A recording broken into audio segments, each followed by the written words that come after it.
कुछ ऐसी विधियां होती है गर्भ में, कुछ ऐसे रसायन क्षार छोड़े जाते हैं, उस क्षार को वह गर्भ बालक मुख से अंदर ले लेता है और जैसे ही लेता है उसी गर्भ में तड़प तड़प कर मर जाता है। कुछ ऐसी मशीन होती है, कुछ ऐसे हथियार होते हैं जिसे गर्भाशय में भेजा जाता है, वही बच्चे के टुकड़े टुकड़े होते हैं और एक चम्मच जैसा साधन होता है, फिर उसे साफ करते हैं।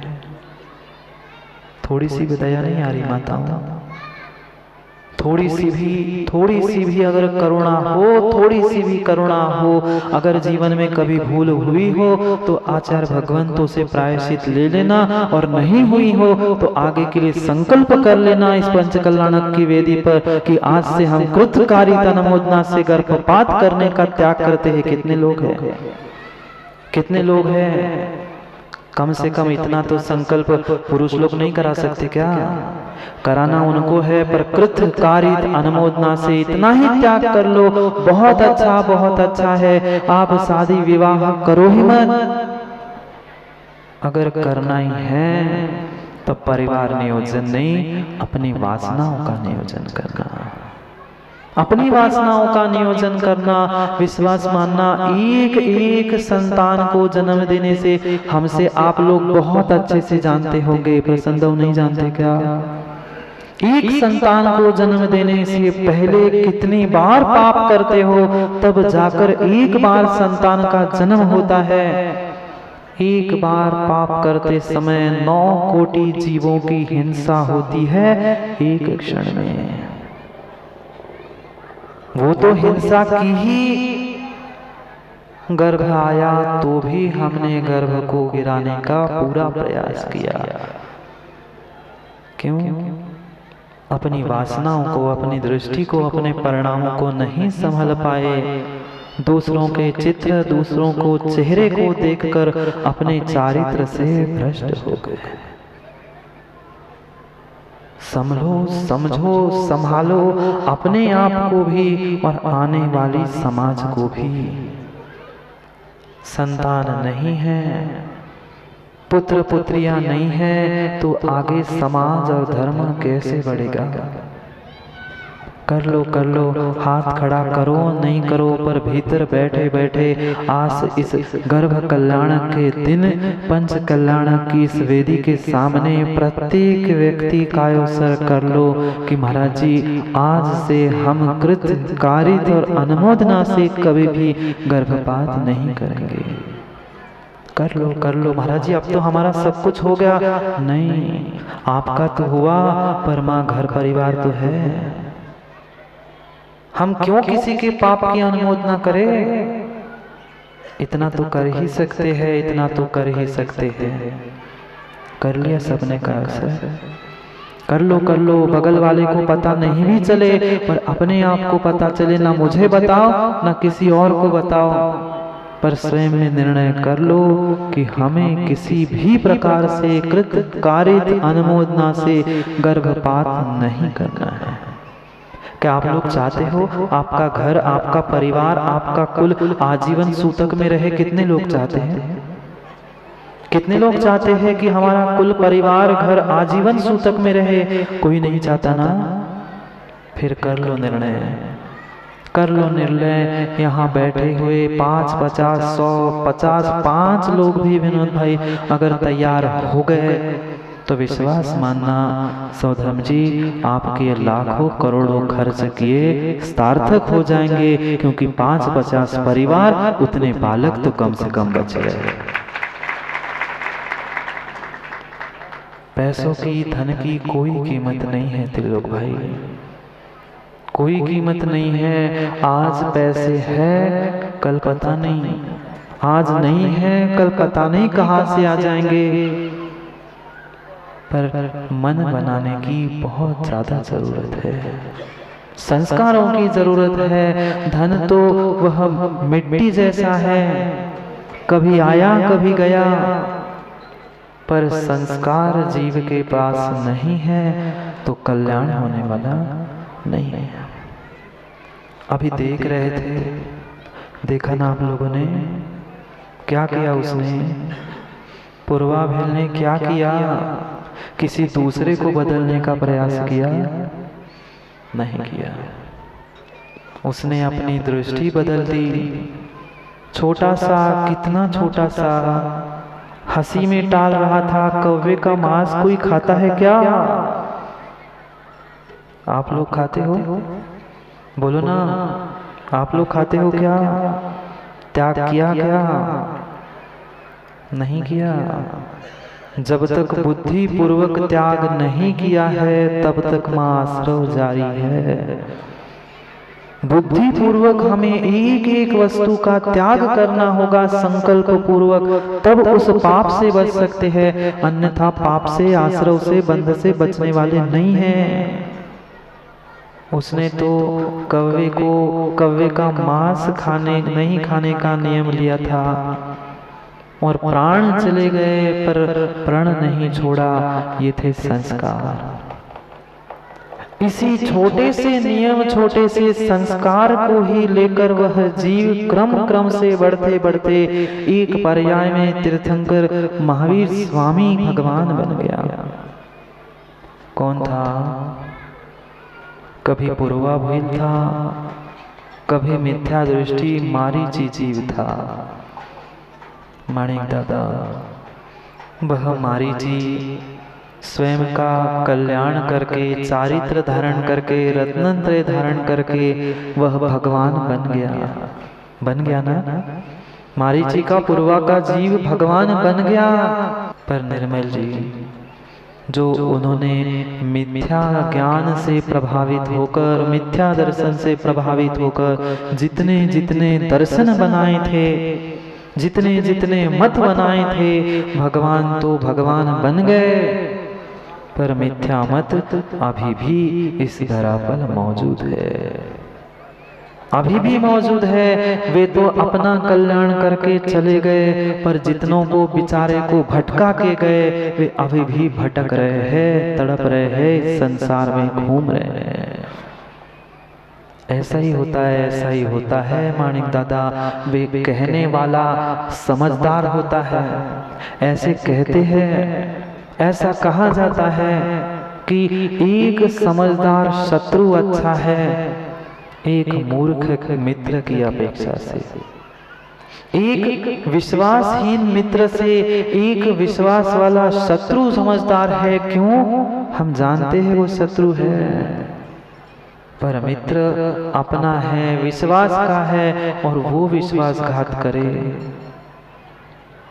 नहीं हो सकता कल्याण। स्वयं कल्याण करके महावीर स्वामी मारीची वह पूर्वाभिल भगवान बन गया, पर जितनों को भटकाया था वे अभी भी भटक रहे हैं। ऐसा ही होता है। पुण्यात्मा अपना काम करके नाभिराज्य चला जाता है, पर जितने जितने लोगों को गुमराह करके छोड़ा था,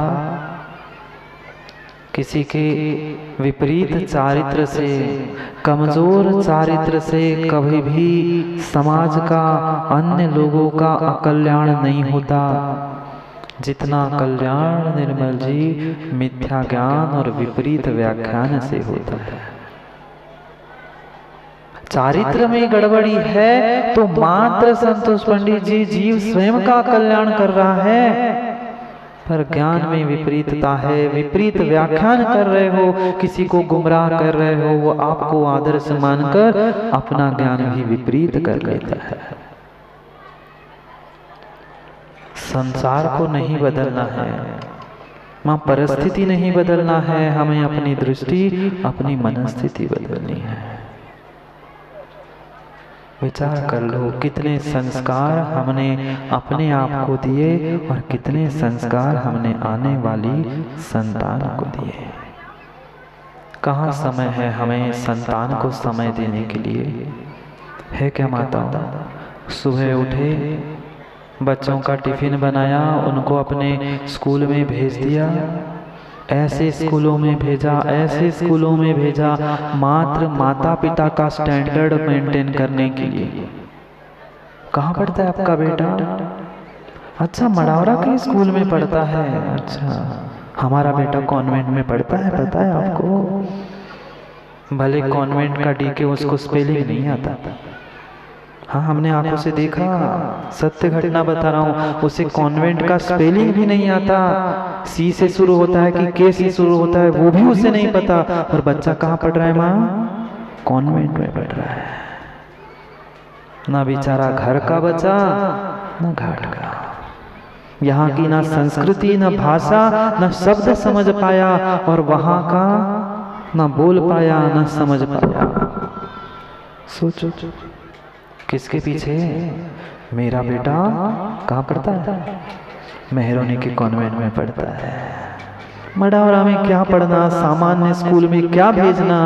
भेजो, आज समझ में नहीं आएगा, आज समझ में त्रिलोक भैया नहीं आएगा, कल किसी ऐसी कन्या को घर ले आएगा, फिर कहने मत आ जाना महाराज जी हमें क्षमा कर दो, फिर तुम दान पूजा अभिषेक से वंचित हो जाओ तो साधु के पास नहीं दौड़ना। माँ, गलती मात्र युवा पीढ़ी की, मात्र बच्चों की नहीं है। बिगाड़ने का काम सबसे ज्यादा माता पिता ही करते हैं। उनके हाथ में वह झूठ बोलने की डिबिया दी किसने? उनको झूठ बोलना सिखाया किसने? बड़े जैसा जैसा करते हैं, माता पिता जैसा जैसा करते हैं, उनको देखकर ही वह संतान सीखती है। माँ को पहला गुरु कहा है क्या? माँ को पहला गुरु कहा गया है। लौकिक गुरु और पारमार्थिक गुरु तो बहुत बाद में बनाया जाता है, पर घर में पहले माँ के पिता के संस्कार नहीं है तो वह कुल परंपरा कभी भी जीवित रहने वाली नहीं है। पर फुर्सत कहाँ है? दौड़ रहे हैं हम भी, बाहर की आंधी दौड़ में दौड़ रहे हैं। हम भी दिखाना चाहते हैं कि हमारा बच्चा बहुत पढ़ा लिखा है, बहुत पढ़ा लिखा है, पर क्या पढ़ा लिखा है? ना उसे पूछने को समय है, ना हमें उसकी पढ़ाई लेने को समय है। विचार करो, उतनी ही पढ़ाई लिखाई बच्चों की, संतानों की करना। एक बात मानोगे क्या? माता पिता बैठे, पूरी समाज बैठी है, एक बात मानोगे क्या? मानो नहीं मानो, अब कह तो देता ही हूँ। मानना नहीं मानना आपका विषय है, कहना आपने कहा है सो कह तो देता ही हूँ। बेटे को इतना ही लायक बनाना, बेटे को इतना ही पढ़ाना लिखाना, बेटे को इतना ही बाहर बेचकर अच्छा बनाना, वो तुम्हें नालायक ना कहे, इतना ही ध्यान रखना। नहीं आया समझ में? माँ, संतान को इतना ही पढ़ाना लिखाना, इतना ही योग्य करना कि वो कल आपसे बड़ा होकर आपको अयोग्य, आपको नालायक ना कह पाए। पढ़ाई लिखाई तो बढ़ रही है, पढ़ाई लिखाई तो खूब हो रही है, पर कमी संस्कारों की हो रही है। क्या सिखाया जाता है वहां जाकर? त्रिलोक भैया पूछा कभी बच्चों से? हाथ जोड़ना, नमस्कार करना कि ऐसे ऐसे करना? विचार करो, हम स्वयं संस्कार नहीं दे पा रहे हैं क्योंकि हमारे पास संस्कारों की कमी है।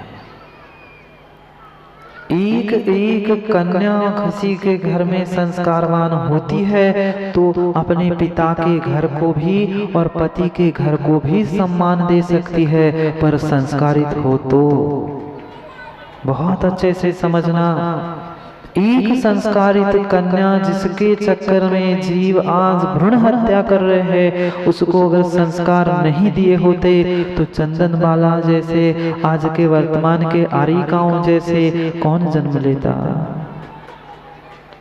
नहीं ले पाता। उनके पास भी संस्कार थे, इसलिए वे इतने महान, इतने बड़े बन पाए हैं। हमें अपने भीतर भी संस्कार प्राप्त करने की आवश्यकता है और उनको भी संस्कार देने की आवश्यकता है। कैसे होंगे सुखी माँ? किसी दूसरे को दुख देकर, किसी दूसरे की हत्या करके, किसी दूसरे का वध करके, किसी दूसरे को बदनाम करके नहीं। नहीं नहीं, विश्वास मानना, वध करना जितनी बड़ी हिंसा नहीं है, उससे अधिक किसी को बदनाम करना बहुत बड़ी हिंसा है, बहुत बड़ी हिंसा है। डॉक्टर साहब, वध करने वाला जीव तो एक पर्याय नष्ट कर लेता है, पर बदनाम करने वाला जीव सामने वाले को और स्वयं को भी भव भव तक कर्मों के बंध को जोड़ देता है। नहीं आता इतनी जल्दी समझ में। कठिन है जीव के संस्कार छूटना, दृष्टि बदलना कठिन है। कहा है कहने वालों ने, कभी जीव का नेचर और सिग्नेचर नहीं बदलता। बदलता है क्या? हर जगह अगर अलग अलग सिग्नेचर करोगे डीके तो काम बनेगा क्या?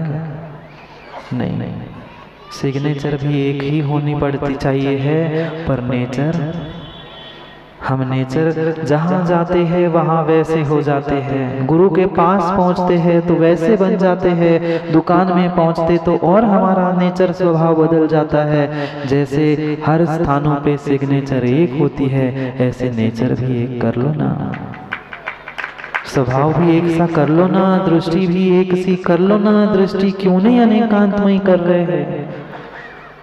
उस अनेकांत मत की ही व्याख्या स्वयंभू स्तोत्र में समझा रहे हैं आचार्य समंत भद्र स्वामी। क्यों महावीर भगवान के पीछे इतने लोग पड़े हैं? ऐसे खोटे काल में भी उन तीर्थंकर की पूजा करने के लिए काम धाम छोड़ के लोग यहाँ क्यों बैठे हैं? क्या कारण है?